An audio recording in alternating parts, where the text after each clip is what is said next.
Logos quiz മാസ്റ്ററിൻ്റെ ഈ പുതിയ വീഡിയോയിലേക്ക് നിങ്ങൾക്ക് എല്ലാവർക്കും സ്വാഗതം. നിങ്ങൾ ഇതുവരെയും ഈ ചാനൽ സബ്സ്ക്രൈബ് ചെയ്തിട്ടില്ലെങ്കിൽ സബ്സ്ക്രൈബ് ചെയ്യുക. അതോടൊപ്പം തന്നെ അപ്ഡേഷൻസ് കൃത്യമായിട്ട് ലഭിക്കുവാനായിട്ട് ബെൽ ബട്ടൺ അമർത്തി അതിൽ ഓൾ എന്ന ഓപ്ഷൻ കൂടി കൊടുക്കാൻ കൃത്യമായിട്ട് ശ്രദ്ധിക്കുക. ലോഗോസിൻ്റെ അപ്ഡേഷൻസും സ്റ്റഡി മെറ്റീരിയൽസും മറ്റു പഠന സഹായികളും നിങ്ങൾക്ക് വാട്സാപ്പിൽ കിട്ടാൻ ആഗ്രഹമുണ്ടെങ്കിൽ ഡിസ്ക്രിപ്ഷനിലുള്ള വാട്സാപ്പ് ചാനലിൽ ജോയിൻ ചെയ്യുകയോ അതല്ലെങ്കിൽ സ്ക്രീനിൽ കാണുന്ന ഈ നമ്പറിലേക്ക് മെസ്സേജ് അയക്കുകയോ ചെയ്താൽ നിങ്ങൾക്ക് ചാനലിൻ്റെ ലിങ്ക് കിട്ടുന്നതായിരിക്കും. ലോഗോസ് പരീക്ഷയ്ക്ക് 100 മാർക്ക് വാങ്ങാൻ സഹായിക്കുന്ന തരത്തിൽ നന്നായിട്ട് പഠിച്ചൊരുങ്ങുവാൻ സഹായിക്കുന്ന 100 പരീക്ഷകളുടെ ഒരു മോക്ക് ടെസ്റ്റ് സീരീസ് നമ്മൾ ചാനലിൽ നടത്തുന്നുണ്ട്. നിങ്ങൾക്ക് അതിൽ പങ്കെടുക്കാൻ താല്പര്യമുണ്ടെങ്കിൽ 100 പരീക്ഷകൾക്കും കൂടി ആകെ രജിസ്ട്രേഷൻ ഫീസായ 300 രൂപ അടച്ച് ഇതിൽ പങ്കുചേരാവുന്നതാണ്. പങ്കെടുക്കാൻ താല്പര്യമുള്ളവർ സ്ക്രീനിൽ കാണുന്ന നമ്പറിലേക്ക് രജിസ്ട്രേഷൻ ഫീസ് ഗൂഗിൾ പേ ചെയ്തതിന് ശേഷം സ്ക്രീൻഷോട്ടും നിങ്ങളുടെ പേരും പരീക്ഷയുടെ ലിങ്ക് ലഭിക്കേണ്ട വാട്സാപ്പ് നമ്പറും ഇതേ നമ്പറിലേക്ക് തന്നെ വാട്സാപ്പിൽ മെസ്സേജ് അയക്കാനായിട്ട് ശ്രദ്ധിക്കുക. ലോഗോസ് പരീക്ഷയ്ക്ക് സഹായിക്കുന്ന ഒരു പഠന സഹായി നമ്മൾ തയ്യാറാക്കുന്നുണ്ട്. ഡിസംബർ മാസത്തോടു കൂടെ ലഭ്യമാകുന്നതാണ്. 125 രൂപ വില വരുന്ന ഈ പഠന സഹായി പ്രീ പബ്ലിക്കേഷൻ ഓർഡറായിട്ട് മുൻകൂട്ടി ബുക്ക് ചെയ്യുന്നവർക്ക് വെറും 100 രൂപയ്ക്ക് ലഭിക്കുന്നതാണ്. നിങ്ങൾക്ക് ആർക്കെങ്കിലും പഠന സഹായം ആവശ്യമുണ്ടെങ്കിൽ സ്ക്രീനിൽ കാണുന്ന നമ്പറിലേക്ക് ഒരു മെസ്സേജ് അയച്ചാൽ മതി. നിങ്ങൾക്ക് പഠന സഹായി എത്തിച്ചു തരുന്നതായിരിക്കും. നമ്മളവർ ഇന്നത്തെ വീഡിയോയിൽ നമ്മൾ 2026 ലോഗോസിന്റെ പഠന ഭാഗമായ സാമുവേലിന്റെ 1-ാം പുസ്തകത്തിന്റെ ആമുഖ ഭാഗമാണ് നമ്മൾ കാണുക. 66 ചോദ്യങ്ങളും അവയുടെ ഉത്തരങ്ങളുമാണ് ഈ ഒരു വീഡിയോയിൽ ഉൾപ്പെടുത്തിയിട്ടുള്ളത്. ചോദ്യങ്ങളെല്ലാം ശ്രദ്ധാപൂർവം കേൾക്കുക, മനഃപ്പാഠമാക്കുക. ഈ ആമുഖ ഭാഗത്തിന്റെ മൾട്ടിപ്പിൾ ചോയ്സ് ക്വസ്റ്റ്യൻസ് വീഡിയോ ഈ വരുന്ന ശനിയാഴ്ച ഈ ചാനലിൽ അപ്ലോഡ് ചെയ്യുന്നതാണ്. അപ്പം അതിനു മുമ്പായിട്ട് നിങ്ങൾ ഈ ഒരു പഠനഭാഗം ആവർത്തിച്ച് കേട്ട് ഹൃദ്യസ്ഥമാക്കാൻ പ്രത്യേകമായിട്ടൊക്കെ ശ്രദ്ധിക്കുക. ഈ വീഡിയോയിൽ എന്തെങ്കിലും തെറ്റുകളോ കുറവുകളോ നിങ്ങൾ കണ്ടെത്തുകയാണെങ്കിൽ അതൊന്ന് കമൻറ്റ് ചെയ്യുക. അപ്പം മറ്റുള്ളവർക്ക് ശ്രദ്ധിക്കാനും വരും വീഡിയോയിൽ ആ കുറവുകൾ പരിഹരിക്കാൻ നമുക്ക് സാധിക്കുന്നതായിരിക്കും. ഒരു വീഡിയോ നിങ്ങൾക്ക് ഉപകാരപ്രദമായി തോന്നിയെങ്കിൽ നിങ്ങളുടെ പ്രിയപ്പെട്ടവർക്ക് കൂടി ഷെയർ ചെയ്യാനായിട്ട് പ്രത്യേകമായിട്ട് ശ്രദ്ധിക്കണേ. നമുക്ക് എല്ലാവർക്കും ഒരുമിച്ച് ഈ സുവിശേഷ വേലയിൽ പങ്കാളികളാകാം. നമുക്ക് വീഡിയോയിലേക്ക് കടക്കാം. അവസാനത്തെ ന്യായാധിപൻ ആരായിരുന്നു? ഉത്തരം സാമുവൽ. 2. സാമുവലിന്റെ പ്രത്യേകത എന്താണ്? ഉത്തരം അവസാനത്തെ ന്യായാധിപനായിരുന്നു. 3.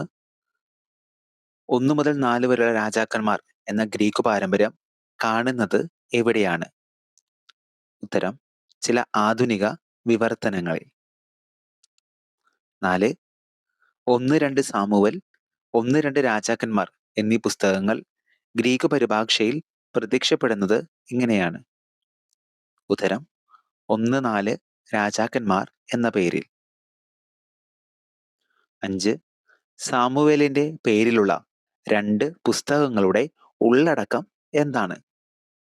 ഉത്തരം സാമുവേലിന്റെ കാലം മുതൽ ദാവീദിന്റെ ഭരണത്തിന്റെ അവസാനം വരെയുള്ള ചരിത്രം. 6. ഇസ്രായേലിന് ഫിലിസ്തീനയുടെ ഭീഷണി വർദ്ധിച്ച കാലഘട്ടം ഏതാണ്? ഉത്തരം BC 1050 കൂടി. 7. BC 1050 കൂടി എന്താണ് സംഭവിച്ചത്? ഉത്തരം ഇസ്രായേലിന് ഫിലിസ്തീനയുടെ ഭീഷണി വർദ്ധിച്ചു. 8. ന്യായാധിപന്മാരുടെ നേതൃത്വത്തിൽ എന്താണ് ചെയ്യാൻ സാധിച്ചത്? ഉത്തരം ഫിലിസ്തീനെ അമർച്ച ചെയ്യാൻ. 9.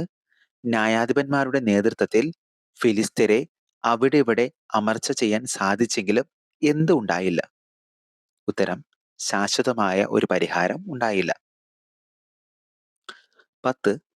മറ്റു ജനതകളേതുപോലെ എന്തുണ്ടായാൽ തങ്ങൾക്കും സമാധാനവും ഐശ്വര്യവും ലഭിക്കുമെന്ന് ജനം പ്രതീക്ഷിച്ചത്? ഉത്തരം ഒരു രാജാവുണ്ടായാൽ. 11. ആരുടെ നേതൃത്വമാണ് ജനത്തിന് സ്വീകാര്യമായി തോന്നാതിരുന്നത്? ഉത്തരം സാമുവേലിന്റെ പുത്രന്മാരുടെ. 12. സാമുവേലിന്റെ പുത്രന്മാരുടെ നേതൃത്വം ആർക്ക് സ്വീകാര്യമായില്ല? ഉത്തരം ജനത്തിന്.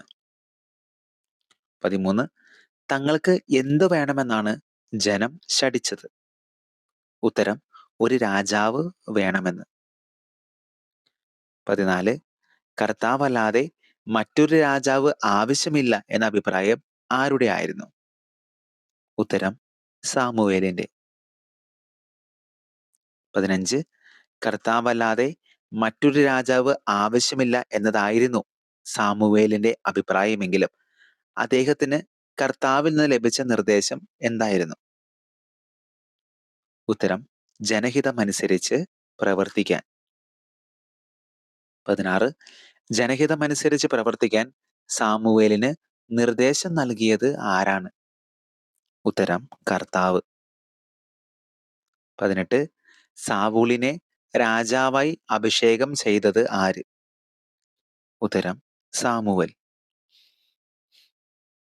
19, ആർക്കെതിരെയുള്ള യുദ്ധങ്ങളിൽ സാവൂൾ വിജയം വരിച്ചു? ഉത്തരം, ഫിലിസ്തീർക്കെതിരെ. 20, ഫിലിസ്തീർക്കെതിരെയുള്ള യുദ്ധങ്ങളിൽ വിജയം വരിച്ചത് ആരാണ്? ഉത്തരം, സാവൂൾ. 21, ഫിലിസ്തീർക്കെതിരെയുള്ള യുദ്ധങ്ങളിൽ വിജയം വരിച്ചെങ്കിലും സാവൂൾ തിരസ്കൃതനായത് എന്തുകൊണ്ട്? ഉത്തരം, ദൈവഹിതത്തിന് വിരുദ്ധമായി പ്രവർത്തിച്ചതുകൊണ്ട്. 22ാമത്തെ ചോദ്യം, ദൈവഹിതത്തിന് വിരുദ്ധമായി പ്രവർത്തിച്ചതുകൊണ്ട് തിരസ്കൃതനായത് ആരാണ്? ഉത്തരം, സാവൂൾ. 23, ജസ്സയുടെ പുത്രന്റെ പേരെന്ത്?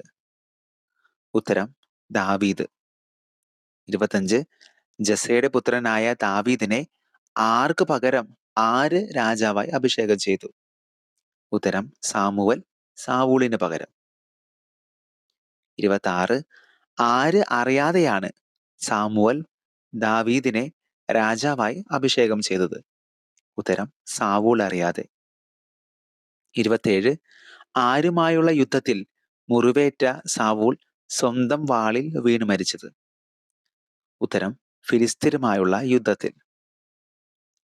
28, ഫിലിസ്തീനുമായുള്ള യുദ്ധത്തിൽ സാവൂളിന് എന്ത് സംഭവിച്ചു? ഉത്തരം, മുറിവേറ്റു. 29, ദാവീദ് എവിടെ വെച്ച് പരസ്യമായി അഭിഷിക്തനായി? ഉത്തരം, ഹെബ്രോണിൽ വെച്ച്. 30, ഹെബ്രോണിൽ വെച്ച് പരസ്യമായി അഭിഷിക്തനായത് ആരാണ്? ഉത്തരം, ദാവീദ്. 31, ദാവീദ് ഹെബ്രോണിൽ എത്ര വർഷം ഭരിച്ചു? ഉത്തരം, 7 വർഷം. 32, ദാവീദ് ഹെബ്രോണിൽ 7 വർഷം ഭരിച്ച ശേഷം തലസ്ഥാനം എവിടേക്ക് മാറ്റി? ഉത്തരം, ജെറുസലേമിലേക്ക്. 33, എത്ര വർഷം ദീർഘിച്ചതായിരുന്നു ദാവീദിന്റെ ഭരണകാലം? ഉത്തരം, 40 വർഷം. അതായത് ഏകദേശം BC 1010 മുതൽ BC 970 വരെ. 34, ആകെ 40 വർഷം ദീർഘിച്ച ദാവീദിന്റെ ഭരണകാലം എപ്രകാരമുള്ളതായിരുന്നു? ഉത്തരം, സംഭവ ബഹുലമായിരുന്നു. 35, സാവൂളിന്റെ മകൻ ആരാണ്? ഉത്തരം, ഇഷ്ബാൽ. 36, ഇഷ്ബാലിന്റെ പിതാവ് ആരാണ്? ഉത്തരം, സാവൂൾ. 37, ദാവീദിന്റെ മകന്റെ പേര്? ഉത്തരം, അബ്സലോം. 38, അബ്സലോമിന്റെ പിതാവിന്റെ പേര്? ഉത്തരം, ദാവീദ്. 39, ദാവീദിന്റെ സിംഹാസനം തട്ടിയെടുക്കാൻ ശ്രമിച്ചത് ആരെല്ലാമാണ്? ഉത്തരം, സാവൂളിന്റെ മകൻ ഇഷ്ബാലും സ്വന്തം മകൻ അബ്സലോമും. 40, സാവൂളിന്റെ മകൻ ഇഷ്ബാലും സ്വന്തം മകൻ അബ്സലോമും ദാവീദിന്റെ സിംഹാസനം തട്ടിയെടുക്കാൻ ശ്രമിച്ചെങ്കിലും എന്ത് സംഭവിച്ചു? ഉത്തരം, ആ ശ്രമങ്ങൾ വിജയിച്ചില്ല. 41, ബാഹ്യശത്രുക്കളായ ആരെയെല്ലാം തോൽപ്പിച്ചാണ് ദാവീദ് രാജ്യത്ത് സമാധാനം സ്ഥാപിച്ചത്? ഉത്തരം, ഫിലിസ്തീർ, അമലേക്യർ, മൊവാബ്യർ, എദോമ്യർ. 42, ബാഹ്യശത്രുക്കളായ ഫിലിസ്തീർ, അമലേക്യർ, മൊവാബ്യർ, എദോമർ എന്നിവരെല്ലാം തോൽപ്പിച്ച് ദാവീദ് എന്ത് ചെയ്തു? ഉത്തരം, രാജ്യത്ത് സമാധാനം സ്ഥാപിച്ചു. 43. രാജ്യത്ത് സമാധാനം സ്ഥാപിച്ചത് ആരാണ്? ഉത്തരം ദാവീദ്. 44. എവിടെയാണ് ഐശ്വര്യം കളിയാടിയത്? ഉത്തരം ഇസ്രായേലിൽ. 45. ഐശ്വര്യം കൈവന്നപ്പോൾ ദാവീദ് ആഗ്രഹിച്ചത് എന്ത്? ഉത്തരം കർത്താവിന് ഒരാലയം പണിയാൻ. 46. കർത്താവിന് ഒരാലയം പണിയാൻ ആഗ്രഹിച്ചത് ആര്? ഉത്തരം ദാവീദ്. 47. ദാവീദ് കർത്താവിന് ഒരാലയം പണിയാൻ ആഗ്രഹിച്ചപ്പോൾ ആര് വഴിയാണ് കർത്താവ് അത് വിലക്കിയത്? ഉത്തരം നാഥാൻ പ്രവാചകൻ വഴി. 48. നാഥാൻ പ്രവാചകൻ വഴി ദൈവം എന്താണ് വിലക്കിയത്? ഉത്തരം ഒരാലയം പണിയാനുള്ള ദാവീദിന്റെ ആഗ്രഹത്തെ. 49. എന്ത് വാഗ്ദാനമാണ് നാഥാൻ വഴി കർത്താവ് ദാവീദിന് നൽകിയത്? ഉത്തരം ദാവീദിന്റെ സിംഹാസനം എന്നേക്കും നിലനിൽക്കുമെന്ന വാഗ്ദാനം. 50. ദാവീദിന്റെ സിംഹാസനം എന്നേക്കും നിലനിൽക്കുമെന്ന വാഗ്ദാനം ആരു വഴിയാണ് ദൈവം നൽകിയത്? ഉത്തരം നാഥാൻ വഴി. 51. വരാനിരിക്കുന്ന രക്ഷകൻ ദാവീദിന്റെ പുത്രനായിരിക്കുമെന്ന വിശ്വാസത്തിന്റെ ഉറവിടം എന്താണ്? ഉത്തരം ദാവീദിന്റെ സിംഹാസനം എന്നേക്കും നിലനിൽക്കുമെന്ന വാഗ്ദാനം. 52. ദാവീദിന്റെ സിംഹാസനം എന്നേക്കും നിലനിൽക്കുമെന്ന വാഗ്ദാനം ആര് വഴി നൽകി? ഉത്തരം കർത്താവ് നാഥാൻ പ്രവാചകൻ വഴി. 53. ദാവീദ് എങ്ങനെയുള്ള രാജാവായിരുന്നു? ഉത്തരം നീതിനിഷ്ഠനായ. 54. നീതിനിഷ്ഠനായ രാജാവായിരുന്നുവെങ്കിലും എന്താണ് അവന്റെ ജീവിതത്തിൽ ഉണ്ടായത്? ഉത്തരം ബലഹീനതയുടെ നിമിഷങ്ങൾ. 55. ആരുടെ ജീവിതത്തിലാണ് ബലഹീനതയുടെ നിമിഷങ്ങൾ ഉണ്ടായത്? ഉത്തരം ദാവീദിന്റെ. 56. ഉറിയായുടെ ഭാര്യ ആരായിരുന്നു? ഉത്തരം ബത്ശബ. 57. ആരെ സ്വന്തമാക്കാനാണ് ദാവീദ് വൻ ചതി കാട്ടിയത്? ഉത്തരം ബത്ശബായെ. 58.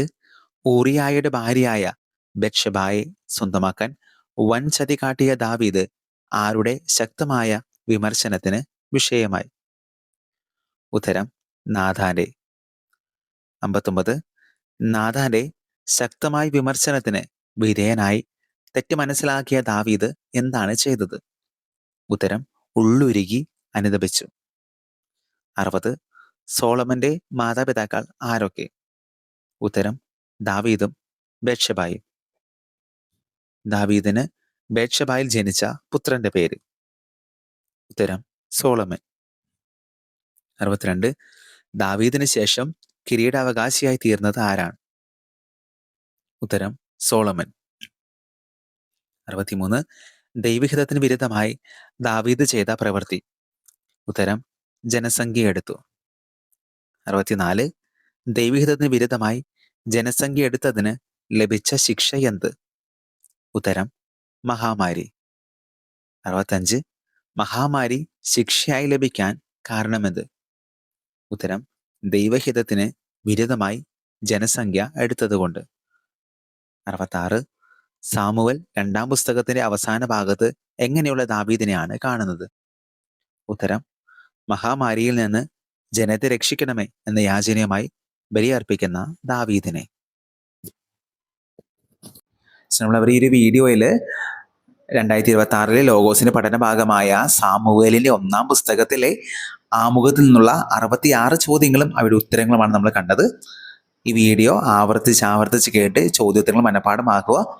ഈ ആമുഖ ഭാഗത്തിന്റെ മൾട്ടിപ്പിൾ ചോയ്സ് ക്വസ്റ്റ്യൻ വീഡിയോ ഈ വരുന്ന ശനിയാഴ്ച ചാനലിൽ അപ്ലോഡ് ചെയ്യുന്നതാണ്. അപ്പം അതിനു മുമ്പായിട്ട് ഒരു പഠനഭാഗം മനഃപ്പാഠമാകാൻ പ്രത്യേകമായിട്ട് ശ്രദ്ധിക്കുക.